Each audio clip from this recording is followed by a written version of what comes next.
Welcome back to English Edition. My name is Nicole King, and it's a pleasure to be here at Radio Television Marbella Studios to run through the local news from the town hall over the past week. We'll be looking at different initiatives, investments, developments, projects and events. And then also we'll be talking to some local international residents about what they've been getting up to too. Anyway, let's start off with the news.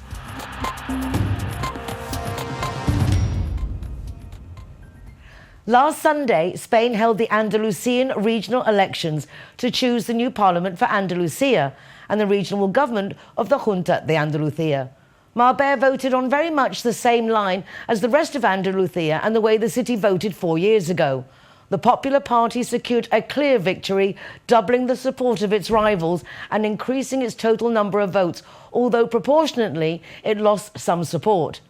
The same trend affected the Socialist Party, while Vox strengthened its position as the third political force and expanded its voter base. Marbella will have two representatives in the next regional parliament, Manuel Cardeña for the Popular Party and Vox member Rocío Díaz. Now that election day is over and all the votes have been counted, attention turns to analysing the results. The first figure to stand out is voter turnout. In Marbella, as across the rest of Andalusia, participation was higher than in the 2022 elections, reaching almost 56.5%, around 7.5 points higher than 4 years ago.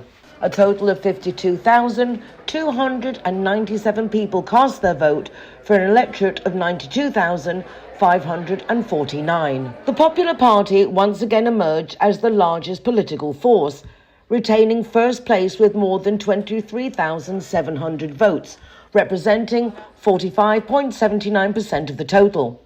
However, compared with 2022, the party lost just over 1.5 percentage points. Even so, the result helped strengthen the party's position in the province, which will have 9 MPs in the Andalusian Parliament, one fewer than in previous legislatura. Marbella representative Manuel Cardeña, who was 7th on the Malaga list, has secured his seat in the regional chamber. Following the wider regional trend, the Socialist Party also lost support in Marbella. The PSOE fell by just 0.5 percentage point, finishing with around 10,500 votes, equivalent to 20.27% of the total. At provincial level, however, the party maintains its 4 seats in Parliament. Vox consolidated its position as the third political force, with 8,495 votes, or 16.4% of the total.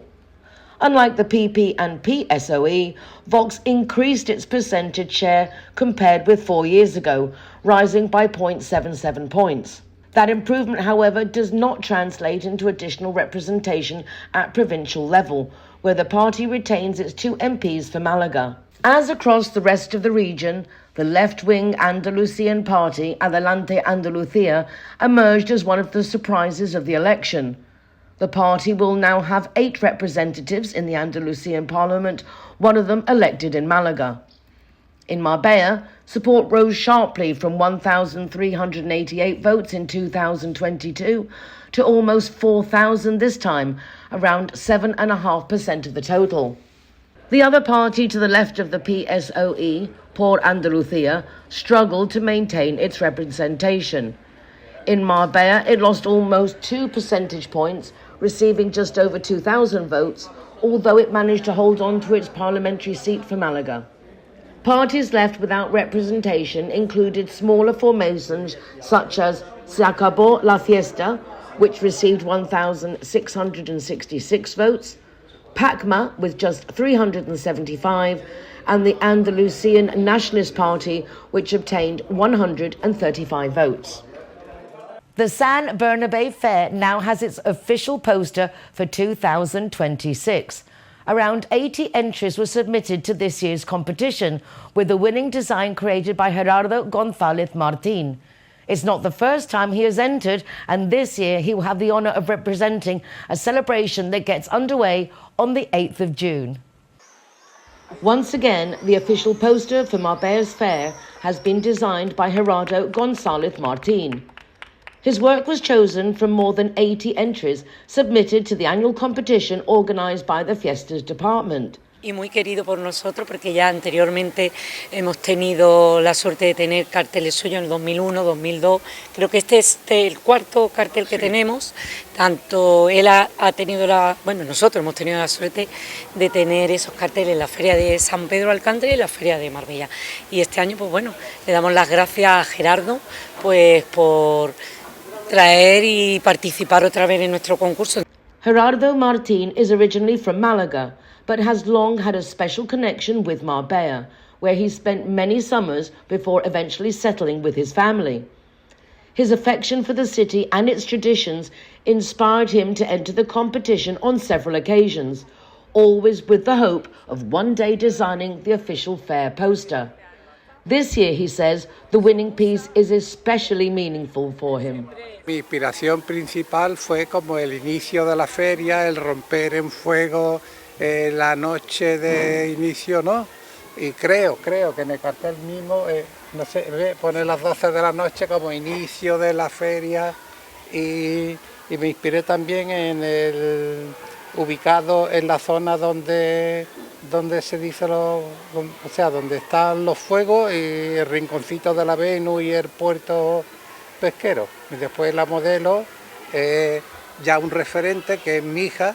His daughter, who appears in the artwork itself, joined him for the official presentation of the poster, marking the symbolic starting point for the fair, which will take place from the 8th to the 14th of June.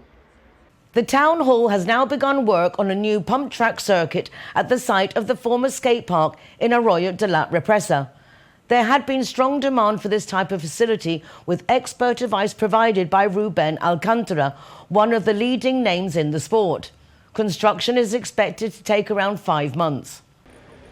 Arroyo de la Represa Park is set to complete its full transformation, with the redevelopment works now underway at the site of the former skate park. The project will renovate around 2,000 square metres of public space, creating a dedicated pump track area for its increasingly popular urban sport, something local residents have been requesting. Son circuitos que combina el skate, el roller y BMX y da la oportunidad, en este caso, de tener incluso una zona diferenciada para los que son más pequeños o se están iniciando en la materia y los que ya tienen mayor nivel y por lo tanto pueden estar, pueden estar en otra fase, pero que no, eso no significa que no puedan tener las medidas de seguridad aquellos que tienen menos habilidad todavía de los que sí que son más profesionales. The new outdoor facility has been designed in collaboration with athlete Rubén Alcántara. It will feature 2 separate circuits with different layouts depending on age and ability, as well as infrastructure designed to cope with intensive use. The project, co-financed by the Andalusian regional government through the Large Cities Tourism Plan, represents an investment of €430,000. En este caso, una obra que, como sabéis, teníamos planificada que se iniciara ahora, con un plazo de ejecución de unos 5 meses, o sea que estará terminado a final de año. Por lo tanto, decirle a los vecinos que efectivamente vamos a tener aquí una obra de reconstrucción integral de lo que era este parque. The final result will be a modern and attractive sporting facility, complemented by improvements to surrounding pavements and access areas. Beach football is perhaps one of the most widely played sports in the city, especially now that summer is approaching. Responding to that demand, the Town Hall is launching a new training camp starting on the 1st of July. The programme will run for 15 days at La Salida Beach and is open to young people up to the age of 16. The Municipal Sports Department's beach football camp in San Pedro Alcántara gets underway on the 1st of July. Now, in its 6th edition, the event marks the beginning of the Town Hall's summer sports programme, which will include a wide range of free activities to be presented over the coming weeks. The initiative aims to encourage outdoor sport while also helping families balance childcare during the summer holidays. Se va a dividir en 2 quincenas principalmente, la primera quincena del 1 de julio al 15 de julio y la segunda quincena del 16 de julio al 30 de julio. Tenemos disponibles 160 plazas que totalmente gratuitas se van a poner a disposición de los vecinos tanto de Marbella como San Pedro. The camp will run from 10 in the morning until 1 in the afternoon at La Salida Beach. All participants will receive a welcome pack and a certificate, and the program is open to children aged between 5 and 16. Irán diferenciados en 4 grupos principales, de 5 a 7 años, de 8 a 10 años, de 11 a 13 años y de 14 a 16 años. Por lo tanto, de aquí invitar a todos los vecinos de Marbella y San Pedro que empiecen a inscribirse en esta jornada. Registration opened this past Tuesday and can be completed through the Sports Department website. The National Police are set to move their administrative offices and ID card services in San Pedro Alcántara to new premises on Avenida Marqués del Duero. The Town Hall has already transferred the property to the Ministry, a move that will allow the force to operate from 2 separate locations and also increase staffing levels. In the coming months, the National Police will double their presence in San Pedro Alcántara. The move follows the Town Hall's decision to hand over premises on Avenida Marqués del Duero to the Ministry of the Interior, where a new office will be created for reporting crimes and processing ID cards and passports. This will free up space at the current police station, allowing for expanded services and an increase in officers based in the centre of San Pedro. El objetivo es que se venga el DNI aquí, con lo cual las actuales dependencias del DNI servirán para seguir ampliando los grupos de investigación de la Policía Nacional. Con lo cual contaremos, no se cierra, contaremos con mayor número de policía nacional trabajando en Marbella, ¿vale? Vamos a tener en pleno corazón de San Pedro Alcántara tanto a la Policía Nacional como a la Policía Local, porque para nosotros la seguridad ciudadana es una prioridad muy importante, una preocupación de los vecinos y que por tanto nosotros tenemos que dar respuesta y prestar el mayor servicio posible con los cuerpos de seguridad del Estado, en este caso la Policía Local y la Policía Nacional. The local government expects the transfer to the new premises to take place over the coming months, now that the Ministry has already given its approval and only one final administrative procedure remains outstanding. At the same time, the adjoining local police office will also be refurbished and will house, among other services, the monitoring point for the town's CCTV surveillance cameras. También aprovecharemos para en paralelo ampliar horario y servicio de nuestra oficina de policía local, pues en una futura reforma. Estamos trabajando en un proyecto que se va a presentar próximamente de remodelación de las oficinas también de denuncia de la policía local. According to the Deputy Mayor, the new National Police facilities form part of the ongoing commitment to strengthening security in San Pedro Alcántara. Only a few days remain before the return of World Paddle Soccer, an event that is fast becoming a fixture in Marbella's sporting calendar. Prestigious former professional footballers will once again head to the city to compete, although this time not on the football pitch, but on the paddle court. And with so many well-known names taking part, the tournament has also become an important attraction from a tourism point of view. World Paddle Soccer is celebrating its 5th anniversary. What began as an idea from local professional paddle player José Bernal has now become a well-established event in Marbella's summer sporting calendar. This year, around 30 former professional footballers will take part, including several internationally recognised names, with some players still active in the game. David Silva, Fernando Llorente, Javi Martínez, que son campeones del mundo con la selección española, Rubén de la Red, Fernando Sanz, Monreal, jugador del Arsenal también, Milinko Pantic, actual campeón, Albert Luque, Fran de Boer, Alfonso Pérez, Xavi Prieto, Fernando Sanz. Los Granados Club will host the tournament from the 1st to the 3rd of June. The event combines sport with promotion for Marbella as an international tourism destination. Son 30 futbolistas, lo ha comentado muy bien José, 30 futbolistas en activo, algunos de ellos no, pero muy reconocidos, 100 millones de seguidores, con lo que eso supone a nivel de impacto en todas las redes sociales. Es lo que os decía, esta edición suma promoción con el deporte. Comenzará el día 1 por la tarde con un Pro-Am en el que jugarán los jugadores, los futbolistas, con sponsor, con jugadores profesionales de pádel. El día 2 serán las fases de grupos, por la mañana y por la tarde, y el día 3 echarán las finales, se disputarán las finales en el Club de Pádel Los Granados el día 3 y por la noche, como no, tendremos una gala espectacular de clausura y entrega de premios en este magnífico hotel. Fernando Sanz, who played for both Malaga and Real Madrid and owns a home in Marbella, is among the former footballers taking part. Este torneo es de Marbella, es para Marbella y es por Marbella, pues si no sería muy difícil poder hacer este torneo como bien habéis dicho, ¿no? En este clima, este entorno, una ciudad que lo tiene absolutamente todo, la hospitalidad, la gastronomía, el servicio. Yo creo que no hay una ciudad como Marbella para poder disfrutar de este tipo de eventos. This year, the tournament will also raise funds for La Sonrisa de Daniela, an association supporting research into Langerhans-Cell histiocytosis, a rare disease affecting around 60 people worldwide. Work on the new multi-purpose centre besides the Calvario Chapel has now reached 30% completion. The project consists of two almost identical 5-metre-high buildings covering a total area of 180 square metres. The design philosophy is to ensure the construction blends naturally into its surroundings. Construction of the new multi-purpose centre next to the Calvario Chapel has now reached 30% completion.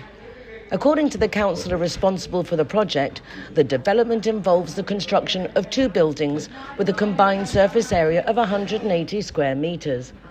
Diego Lopez explained that the new cultural and community facility will consist of two virtually identical structures, trapezium-shaped in layout but also almost rectangular, with split-level interiors and folded roofs featuring skylights to allow natural light in for most of the day. Se plasmó hace algunos años una reivindicación histórica que tenía no solo la hermandad, sino muchos vecinos de la zona, para que tuviésemos dos grandes salas de exposición en la zona integradas en el espacio verde que existe a nuestro alrededor.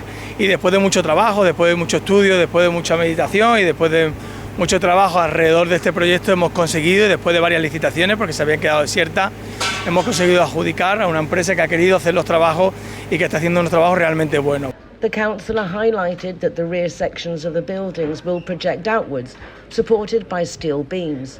As a result, the solid reinforced concrete slabs on which both structures stand cover just 150 square metres, less than the total surface area of the buildings themselves. This reduces the amount of material required and improves sustainability.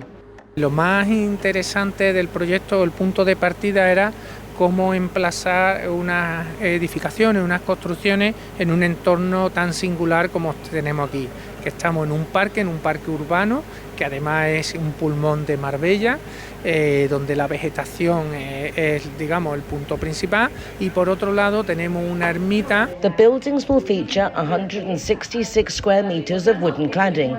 The aim is for the centre to blend into its surroundings, a park filled with trees and a chapel of great cultural significance, while still maintaining a contemporary look. The works have involved clearing 400 square metres of scrubland, excavating 80 cubic metres of trenches and installing 19 metres of micropiles. The facility is expected to be ready for use in September. 4 secondary schools in Marbella are taking part in the radio workshop organised by the Youth Department.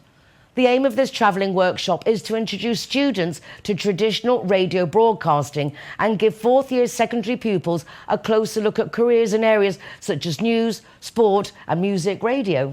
Unos chicos muy buenos, ¿verdad? Que lo que le pedíamos a los centros es que viesen quien verdaderamente le llamase la atención, ¿no? Porque ya que traemos la oportunidad para un grupo reducido, pues que sea gente que verdaderamente le tenga interés, que verdaderamente le pueda llamar la atención, y han hecho muy buen cribado y muy buen trabajo.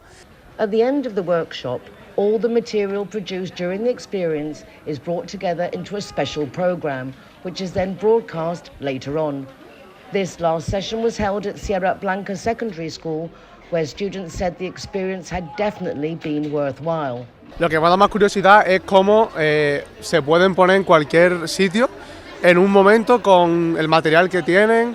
Me encanta, en plan, hay muchas cosas detrás, porque parece que es solo hablar, pero hay mucha tela detrás. Estoy aprendiendo cosas que no sabía detrás de la radio cómo era, y me parece muy interesante todo lo que hay detrás, Ellos lo han disfrutado un montón, pensaban que no les iba a salir, que no iban a saber hablar, que no iban a entender muy bien todo cómo funciona, y al final yo creo que han sabido sacarle sus periodistas que llevan dentro, sus narradores, y lo han disfrutado bastante y van a plantearse muchos de ellos poder escuchar en algún momento en la radio. The workshop, led by the team from Marbella, has helped spark the students' interest in radio. Most admitted they do not listen to it regularly, apart from during car journeys with their parents. Pues está muy chula, muy divertida, la verdad que me lo estoy pasando bien.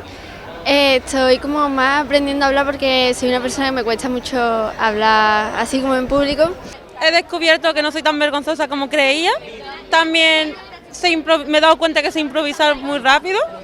Aprendes cosas nuevas, la verdad, aprendes a cómo desarrollar la forma de hablar a cara al público. The workshop is very hands-on, giving students the chance to learn how to write a news report, conduct an interview and even commentate on a football match.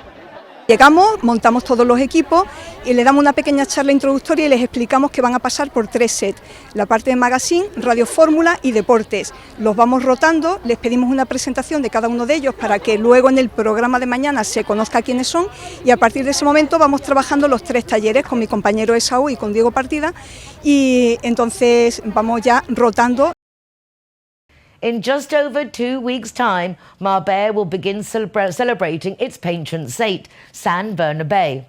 With the queens and ladies already chosen and the official poster and town crier unveiled, the final details of this year's fair have now been revealed. The biggest change is a larger fairground. Marbella has now announced the full programme for its main annual festivities, which will take place from the 8th to the 14th of June.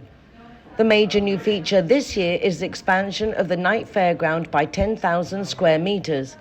The additional space will allow for more attractions and improvements to the public areas, making them more accessible, safer and better organised. Y otra novedad más es que este año por primera vez también en la feria de noche habrá un espacio joven. Un espacio destinado, que además se ha hecho en colaboración con la Delegación de Juventud, para nuestros jóvenes, y por lo tanto sesiones de DJ, barras food truck, una programación específica, y estoy convencida que bueno, para todos los jóvenes van a estar encantados de poder disfrutar de la feria. The so-called Youth Zone will host DJ performances on the 10th, 11th, 12th and 13th of June. Alongside the night fairground, the city will also have several other festive areas. The daytime fair will take place along the Alameda Promenade and Avenida del Mar. It will officially open on the 9th, and this year the entrance arch has been dedicated to the motorcycle club Peña Los Mentirosos. Older residents will once again have their own fair space in the marquee installed in Market Square. Meanwhile, the traditional closing concert on the 14th will also be held in central Marbella on Avenida Ramón y Cajal. La caseta Mi Hogar, que es precisamente la que tiene la posibilidad de albergar muchísimas actuaciones para los centros de mayores, los centros de participación activa de Marbella. En este caso, además, como sabéis, son de todo el término municipal los que cada día tendrán la oportunidad de poder compartir ese espacio. Music will also feature on another stage near the Represa bandstand on the 12th and 13th, with performances by Los Calvin, Los Alejados, Piratas Flamencos and La Cruz del Mapa. The town crier for this year's Marbella Fair, Aurelio Gómez, also attended the presentation of the programme. He has worked on the festivals department for the past 41 years. Hombre, en principio es un orgullo, porque se acuerden de uno, un orgullo. La verdad que fue una sorpresa enorme, porque era algo que yo no me esperaba. Yo siempre he estado en la retaguardia de la delegación, y ahora verme así en primera línea de fuego me resulta un poco incómodo por mi personalidad y por mi carácter, ¿no? Pero bueno, una cosa que lo agradezco muchísimo, y lo afrontaré de la mejor manera posible. Marbella continues to add to its collection of quality and sustainability certifications. Following the demanding audits, the Spanish Institute for Tourism Quality has awarded distinctions to the municipality's tourist offices.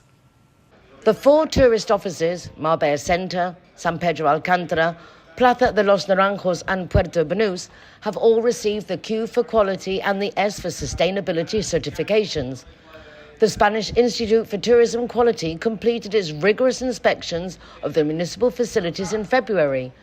In its final report, the organisation highlighted compliance with the highest standards, particularly in terms of professional service and visitor care, among other areas. Que al final el DTI famoso que comenzábamos en medio de la pandemia, el destino turístico inteligente, al final los ejes que lo dirigen, que son gobernanza, también es muy importante tanto para la Q como para la S, gobernanza, sostenibilidad, accesibilidad, digitalización y nuevas tecnologías. Entonces, bueno, pues englobando todo eso y con estas nuevas oficinas, que es la primera vez que estáis aquí, pues la verdad es que ha sido más fácil quizá conseguirlo que en otras ocasiones.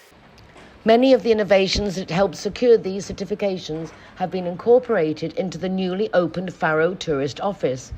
These include systems designed to assist people with hearing impairments by reducing surrounding noise, as well as digital and interactive informative panels that allow visitors to access Marbella's full leisure, cultural, gastronomic and sporting offer. These measures complement existing features already available across the network of tourist offices, such as energy-efficient systems, access for people with reduced mobility, and a range of environmental sustainability initiatives. With these latest awards, Marbella now holds a total of 57 certifications. Muy orgullosa de esas 57 certificaciones que tenemos. De hecho, van a ser 58 porque en estos días aparecerá una nueva que se ha estado certificando concretamente ayer y antes de ayer. Estamos hablando de playas, estamos hablando de senderos, que también los senderos es el primer municipio certificado con la Q y la S de senderos. Playas, senderos, puerto deportivo, palacio de congresos y las 4 oficinas de turismo. These recognitions underline the long-term strategy developed over the years to strengthen Marbella's position as a leading destination for innovation and competitiveness. I was invited to try Amos Greek restaurant at the Met Hotel, and I was more impressed than I had expected to be. The setting, food and service were totally worth the drive, and they have a valet service so you don't have to worry about parking the car. What used to be the Iberostar Hotel in Estepona is now unrecognizable.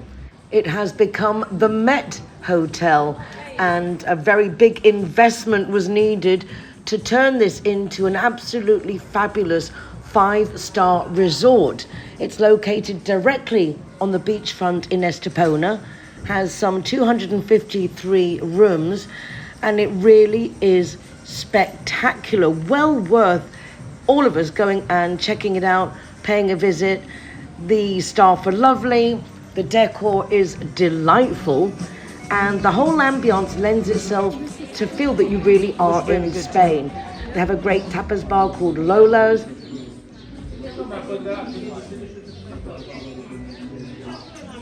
And a lovely bar area where you can just chill.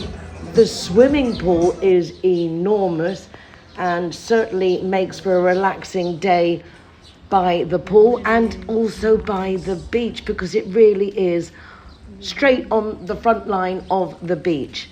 The decor, as I say, is lovely. Lots of greenery, very tranquil, very relaxing, very inviting indeed.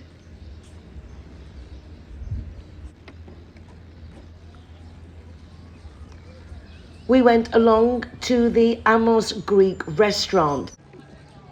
And here we are at Amo, the Greek restaurant. Very exciting. Good evening. Good evening, how are you? Buenas tardes.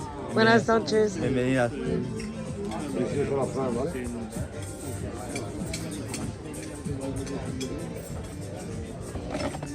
Thank you. You're welcome.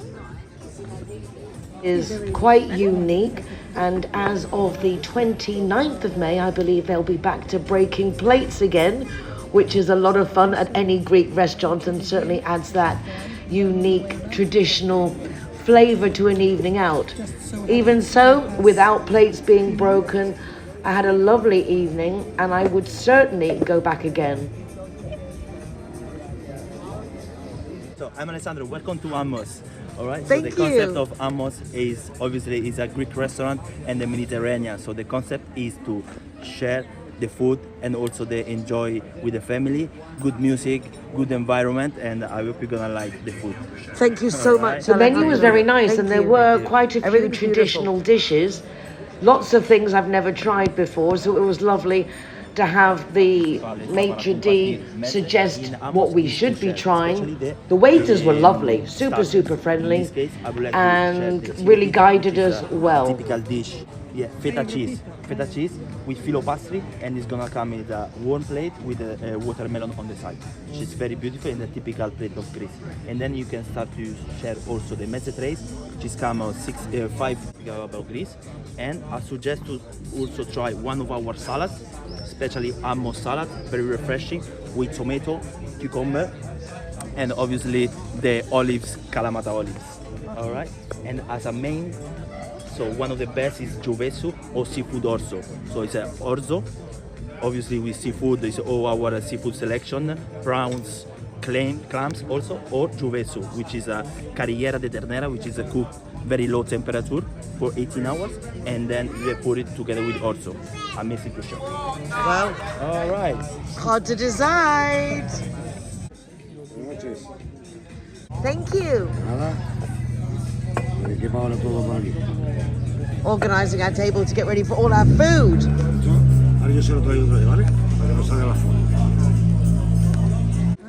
Thank you so much. Qué detallazo. Look at this, girls. Esto para el bolsito aquí, ¿eh? Y tiene aquí para cargar ahí. El bolsito aquí. Qué bueno. Vale, lo llevan ellos, ¿vale? Mira. Es lo que falta muchas veces en España, ¿eh? Oh, wow. That is perfect. Thank Esto, you. ¿no? ¿Eh? Thank you so much. Y otro para ustedes. Nada. Pretty glass, square glass. I'm very happy with my bag. Vamos a empezar con esto. Este es el mese tray, ¿vale? Esto está espectacular. Oh, lovely. Mira. Tenemos el tino cafterí de spicy, de queso feta picante, tzatziki de yogur. Oh, lovely. Tenemos salata Yummy. de bacalao, melisano salata de piñones y berenjena y el octopus hidato marinado con vinagre de orégano. Look at ¿Vale? that. Pan de pita, buen provecho.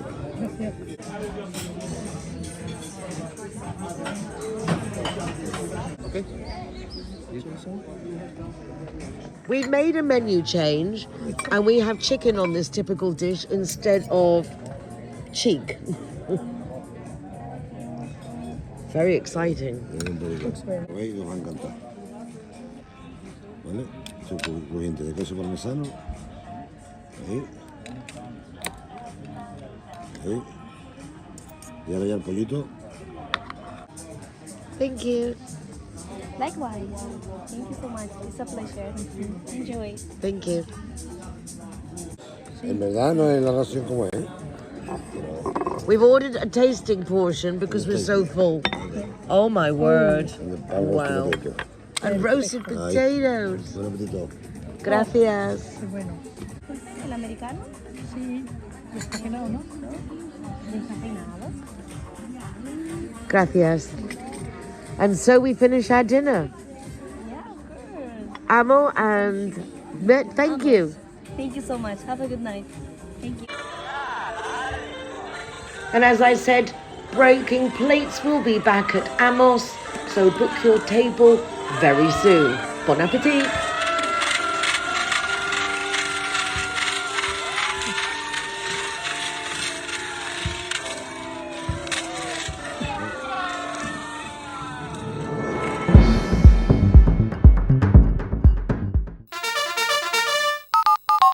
In my experience, Linea Directa is superb when it comes to insurance, particularly for expats. I have met the dedicated English-speaking team that answers our phone calls.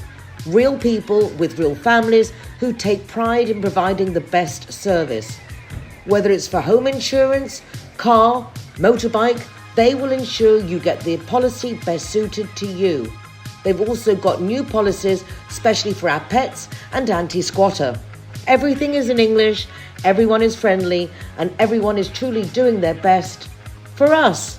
Call 952 14 78 34 or go to their website lineadirector.com for further details. Have you heard of Zero Hero? Well, I'll tell you. Zero Hero is a community initiative that rewards designated drivers with free soft drinks. Every single one of our venues gets special branding, including this sticker which has a QR code which will lead you straight to our website. The Zero Hero project is in collaboration with the Línea Directa Road Safety Foundation. So whether you're a customer who goes to wonderful restaurants or a restaurant who serves wonderful people, this is definitely something for you. Go to our zerohero.es website to find out more. Sometimes there are numbers that shape your life. Thousands of minutes putting in your contact lenses, hundreds of blurred memories, and many lost pairs of glasses. But there are also numbers that give you confidence. For more than 30 years at Baviera, we have performed 1 million treatments, 1 million reasons for a life without glasses. Baviera Ophthalmology Clinic. And now it's time to welcome our first guest of this afternoon. Over the past couple of months, we've been talking about eyesight.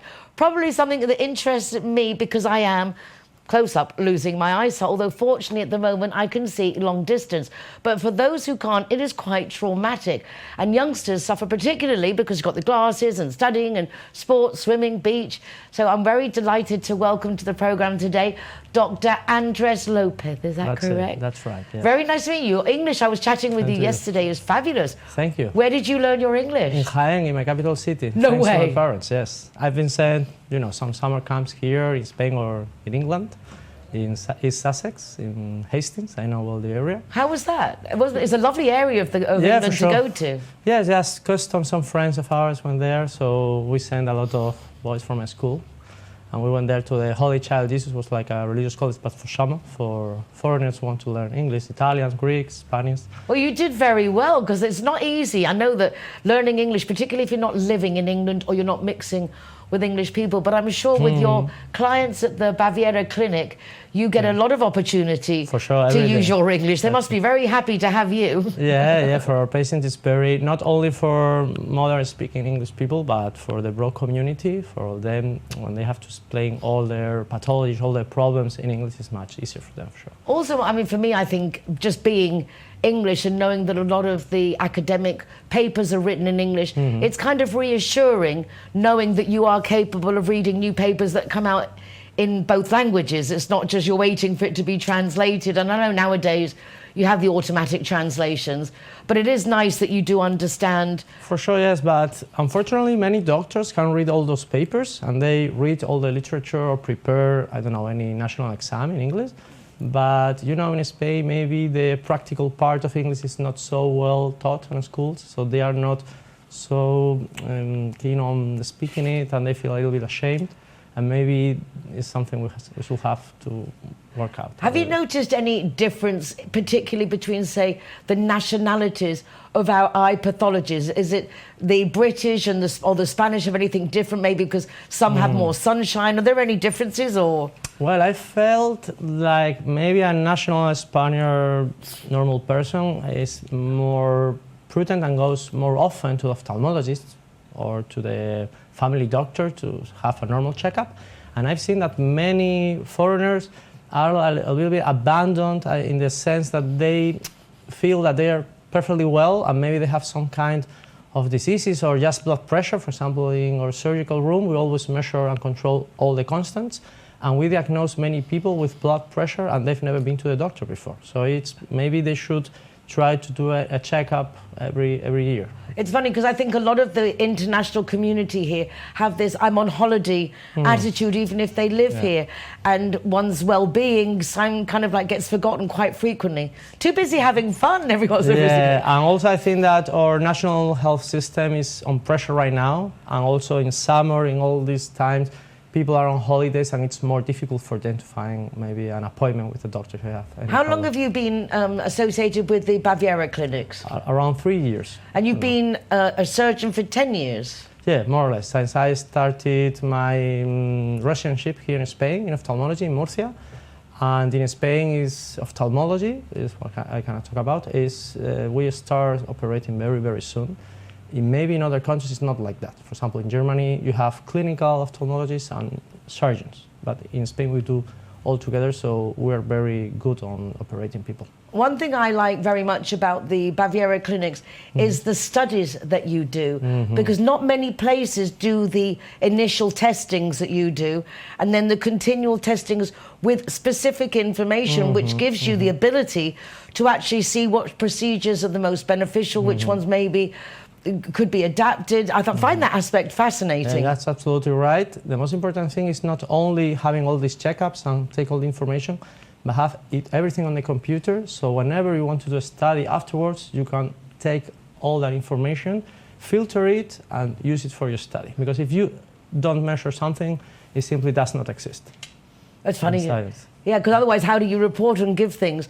When I was chatting with you, and I was saying all this new technology, because it sounds new to me, and then you go, Nicole, it's been around for like 20 years. But the good thing is that there's been enough time to test it out and to iron out, I suppose, the quirks, and to now really know because what is your speciality exactly? Because I know there's a lot of this interocular operations that you can do now for, we talked about with cataracts with Dr. Ramos, and we were looking at the LASIK surgery. The LASIK surgery. I know a little bit of everything about that. This is a sub-specialty inside ophthalmology. It's called refractive surgery. Refractive surgery is the sub-specialization of ophthalmology in which we try to remove the need of glasses and also try to get that 20/20 vision. Not everybody can get it, but the closer the better. And who would be the people that would say, I should go and get a checkup? What am I noticing to realise, particularly in young people, what would be the thing to think, maybe I should just go check my eyes? Well, in young people, there are important diseases that have to be checked out. For example, when you are 5 years of age, a child has to go just to check that everything is fine, that you don't have any strabism, that you are not crossing eyes or anything like that. If you have any familiar disease, you have to go sooner, for sure. If you have pressure in your family, for example, higher myopic people, these people have a higher risk of cataracts and retinal detachment. And sometimes they have already injuries in the retina that can be treated before it evolves to a bigger problem that needs an operation, and it can be controlled in the clinic. See, that was one of the things that surprised me chatting with Dr. Ramos. I always thought that with cataracts you have to wait for them to be fully developed so you can operate, and now it's the opposite. So the sooner you get it out, the better. That's it. And it's funny because you don't know. I know what I heard when I was a kid, and then you don't know, and then suddenly all this new technology, and it's not new. And the results are better. When you have easier operations and better results and a younger patient, you can operate all this sooner. In the past, the results and the surgery was riskier, much more riskier than today. It's very simple. So many people just were operated when they were very, very old and completely blind. Today is completely the opposite. So for a young person, you were talking particularly about the progressive lenses, that now you can actually do internal operation to cover your near sight, long sight. How does that work? There are a lot of different technologies, but the lens that we use right now is called the diffractive lens, a multifocal lens, and these lenses split the light into 3 main focuses. You have a continuous range of vision, but 3 main focuses, and these focuses are, for example, computer, reading at this distance more or less, and driving from 6 meters to the infinite.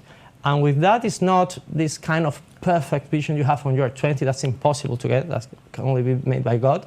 It's impossible, but we can improve the life and the lifestyle, the quality of life so much that they feel completely liberated. And just a question, just like I put a spanner in the works. I know that some people don't adapt to progressive lenses for near and far sight. Is that an issue when you're doing the internal lens? How do you take that into consideration? The most important thing is to have a first appointment with an interview and a full range of tests to control that there is no kind of problem in the eye, no problem in the nerve, in the retina, in the cornea, or anything like that. Afterwards, you have to put yourselves in the shoes of the patient to see what is he really looking for. It's not the same somebody who does not read at all, or maybe somebody who plays golf, or is still working and is a clerk, or a lawyer, or a doctor, or nurse. So after that, we aim about that, we speak to the patient, and we see if it's suitable for these multifocal lenses, which are the most sophisticated ones. So the eye has to be completely perfect. If there is something that can affect the prognosis of the result, we have to explain it to the patient so he understands, And maybe, even though it's not, if somebody has, for example, a lazy eye or an injury before, even though something can be done and improved, but the patient knows in advance that maybe his results are not going to be comparable to other person. So every case is different. It must be difficult with this expectations versus reality. Yeah, that's it. I think the expectation is like everything in life.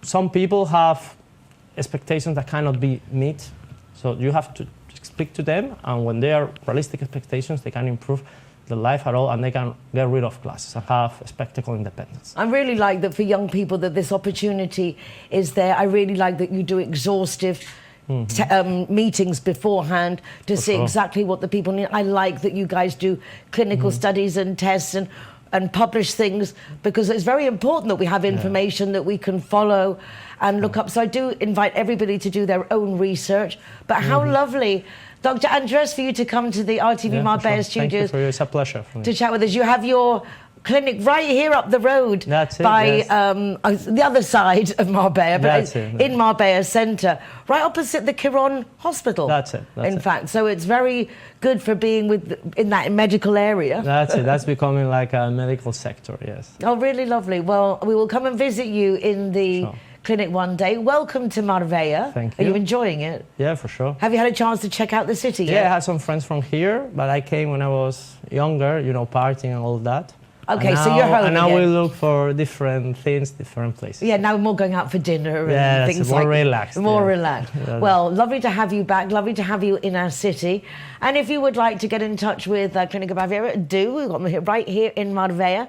As you can see, the very cute Dr. Andres, ready to welcome You're us. flattering me. No, really. Oh, you got a perfect television face, sweetheart. Absolutely wonderful. Maybe I can retire from this. Yes, come and do a TV show. Yeah. Thank you ever so much. You are welcome. Have a lovely day. Thank you.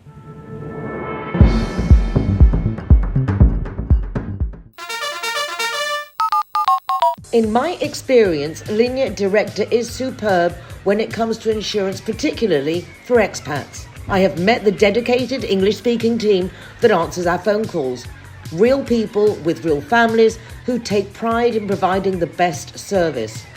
Whether it's for home insurance, car, motorbike, they will ensure you get the policy best suited to you. They've also got new policies, especially for our pets and anti-squatter. Everything is in English, everyone is friendly, and everyone is truly doing their best for us. Call 952 14 78 34 or go to their website lineadirector.com for further details. Have you heard of Zero Hero? Well, I'll tell you. Zero Hero is a community initiative that rewards designated drivers with free soft drinks.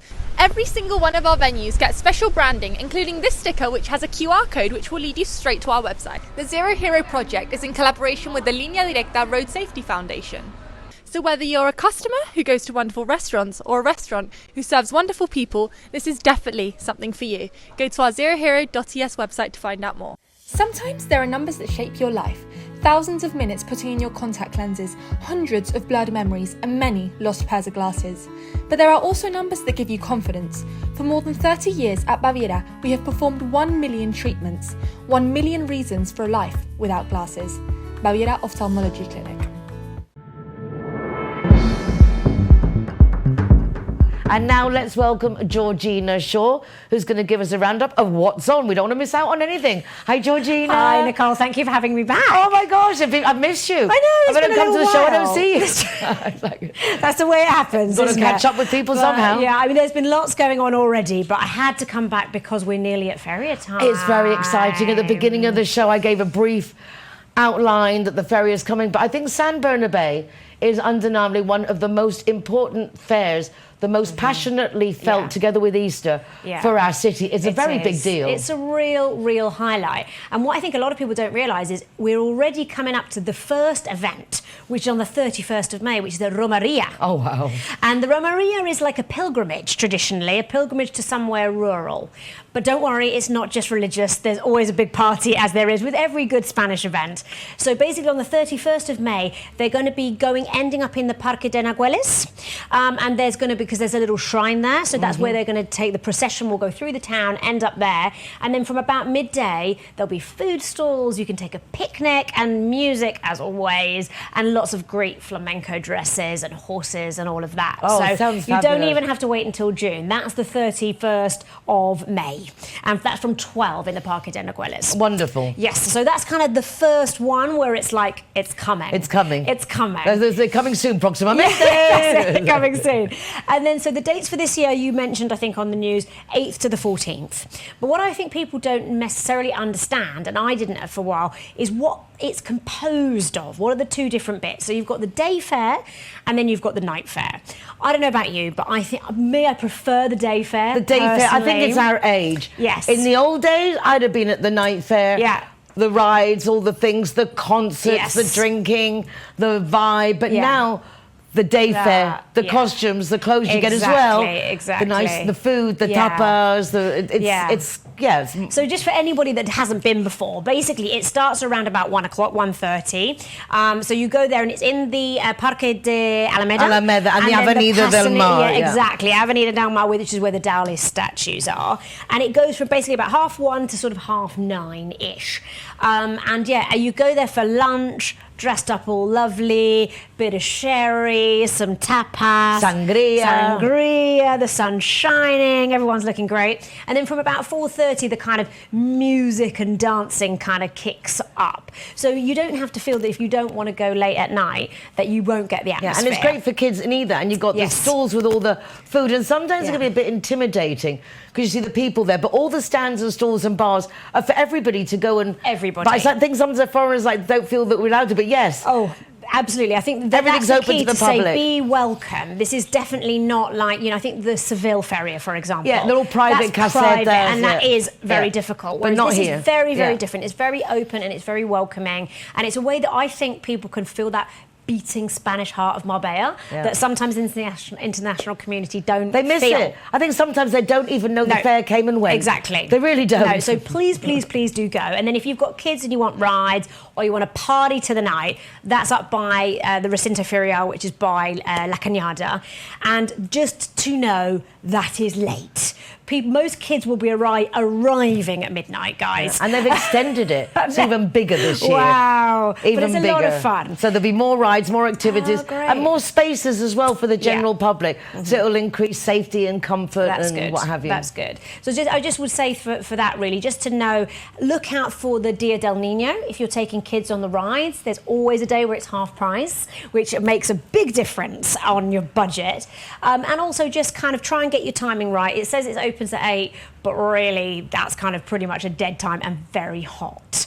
So probably try and have a nap and have something Go food and go 9:30, maybe 9:30, 10 o'clock. That starts to really get going. Yeah, that's definitely a Spanish thing and very hard for the British to get used to the change of the timing, but it's because of the weather. Yes. It's too hot to be sitting out there giving it your all at certain times of the day. And I think that is what, I always like coming on and talking to you about things, because I think a lot of the international community really miss things. And I caught something that I don't even know whether you've seen, called Participación Plus 2026. And this is I've got to give a shout out to Marbella Town Hall here, because the whole point of this is to get the community together, the over 30s, and a completely free events that they've been running since May.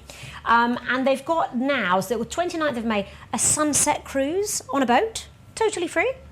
5th and 6th of June, a cake making or cocktail making workshops. Maybe we should go and try I'm thinking cocktails. Are we allowed? We're over 30, I think. We are over 30, just. The 7th of June, they're doing a night walk around Marbella, which would be really interesting. That would be nice to do. Mysterious Marbella, it's called. Oh, I like that, because we have a lot of ghosts in Marbella. Yeah, so we do. Yeah. We do. We have a lot of haunted areas in Marbella and famous ghosts. I'd like to do that one. Yeah, that would be cool. And then on the 20th of June, there's a visit to the Victoria Beer Factory. And there's one as well to, I think, to the Malaga Car Museum. And these kind of ones, I think good on Marbella for bringing people together like this. Yeah. But I would suspect very few international people know about it or will be brave enough Well, they do to go. now, thanks to you. So now they know. Exactly. As always, marbella.es. But you do have to register for those, Nicole. So go to the website, go and find it, and then the ones that you're interested in, go and register. Absolutely fabulous. Super. Yeah. Well, very exciting about the fair. And although quite a way off, the United Nationalities of Marbella 2026 has a date, the 3rd of November at the Hard Rock Hotel. Yes. So we have a date. Georgina, once again, will be helping put this together. Objective this year is the control and helping with domestic violence, which is big up there. Finishing off from last year with our elderly at home, needing care at home. So sort of vulnerable support. The vulnerables. Needed, and this year it will be very much like we had in 2019, where we had the bazaar with all the different charities with their tables to do with all these different things, and the police and the fire brigade and the British Embassy. What help is out and there. the local town hall, so that we can really consolidate what do we have, how do we use it, and if there's anything missing, how we can help. Because I think that's what you do such a beautiful job on with that event, is that a lot of people will set things up not knowing that actually they already exist. So there's actually sort of people who are almost fighting each other rather than collaborating. I met with someone today and we were talking about Seroptimists, and they had no idea, and it's like, well, Seroptimists, and they can, for example, if you need to escape your partner, they will cover 3 nights of a hotel and a safe place for you and your family. We don't know this. So this is the objective. Some things exist that are useful and we just don't know that they're there. So the objective is to highlight the topics, bring the relevant people regarding those topics, and then between us share the information. Yes, exactly. That's the most important. Because when you're the most vulnerable, you're probably least able to kind of find that information. So if you see somebody then that you feel is suffering, elderly or with domestic violence, you can say, I know somewhere and let me help you access So it's up to all of us as a community to share this information. I mean, even like the town hall says, Nicole, where do you guys will get your information? Okay, English edition, Good Morning Spain, but it's basically we all just share things on every social media we can. And then we all scroll and find it. It's funny. I know, and people are asking the same questions again and again and again, and that's the tricky thing, isn't it? That where you've always been like, there needs to be a central point I always say, information. sign on the town hall newsletter. You get a news and update every 2 weeks. You find out what's going on, give them your information. So that is definitely a sign up on the town hall newsletter from the Foreigners Department. Get yourself involved. If you live in the city, it's a must. Yes, absolutely is. And you will get so much more out of your life by knowing what these are. And I think that a lot of foreigners, like you said about going up to the bars at the Feria, they take a step back because they think maybe this isn't for me, or maybe I'm not welcome. Be brave. Be brave, because people are just desperate to share this. Spanish is sharing is caring. Exactly, it certainly is. And we hope that you care that we've been sharing. Georgina, thank you so much. Thanks, Nicole. Lovely to see you again, and thank you all so much for joining us. Have yourselves a lovely weekend. You can go to the rtvmarbella.tv website, which will give you links to this programme. You can go to my website, nicoleking.es, for links to the programme, my Marbella Moments column in the Euro Weekly News, our Zero Hero website with an ever-increasing list of places that are rewarding the designated driver. That's it for now. Take care of yourselves, be nice to each other, and look forward to seeing you again next week. Bye for now.